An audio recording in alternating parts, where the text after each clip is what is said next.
बिहार की राजनीति में पिछले दिनों आरजेडी सुप्रीमो लालू प्रसाद ने भगचोनहर शब्द का इस्तेमाल करके खूब सुर्खियां बटोरी। लालू ने बिहार कांग्रेस प्रभारी भक्त चरण दास के लिए भगचोनहर शब्द का प्रयोग किया था।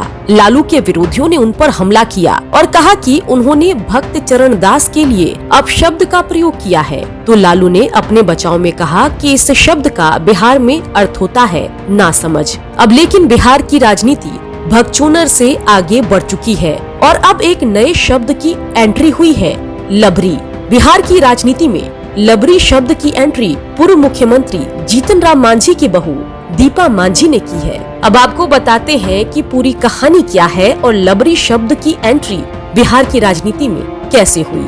हुआ यूं कि 8 नवंबर को लालू की बेटी रोहिणी आचार्य, जो सिंगापुर में रहती हैं, उन्होंने अपने पिता के समर्थन में एक ट्वीट किया और इशारों इशारों में मुख्यमंत्री नीतीश कुमार पर हमला बोला। रोहिणी आचार्य ने लिखा, जननेता लालू जी के दामन पर दाग लगाकर सत्ता की कुर्सी जिसने पाई है, वर्षों सत्ता में रहने के बावजूद भी दर्जनों घोटाले को अंजाम देकर बिहार को फिसड्डी राज्य बनाकर बेशर्मी की चादर ओढ़कर दलालों की फौज बनाकर खुद के गुणगान में ही बिहार के गौरवशाली इतिहास को रोहिणी आचार्य ने अपने ट्वीट के जरिए नीतीश कुमार पर हमला क्या बोला।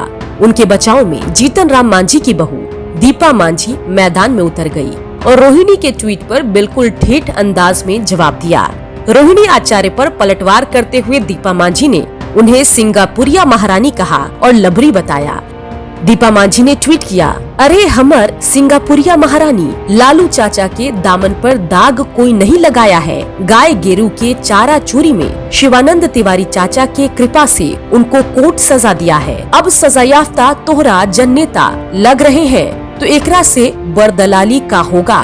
दीपा मांझी ने रोहिणी आचार्य पर देखिए कैसे पलटवार करते हुए ट्वीट किया। अब आपको बताते हैं कि बिहार में बोली जाने वाली भोजपुरी भाषा में लबरी और लबरा शब्द का खूब प्रयोग किया जाता है। दरअसल लबरी उस महिला के लिए इस्तेमाल किया जाता है जो बिना कारण बहुत ज्यादा बोलती है। इसी प्रकार से लबरा उस व्यक्ति के लिए इस्तेमाल किया जाता है जो बहुत ज्यादा बोलता है। ऐसे में जहाँ लालू ने बिहार की राजनीति में भगचोनहर जैसे शब्द की एंट्री कराई, वहीं मांझी की बहू ने लबरी जैसे ठेठ शब्द का इस्तेमाल करके बिहार की राजनीतिक डिक्शनरी में नए शब्द की एंट्री करा दी है।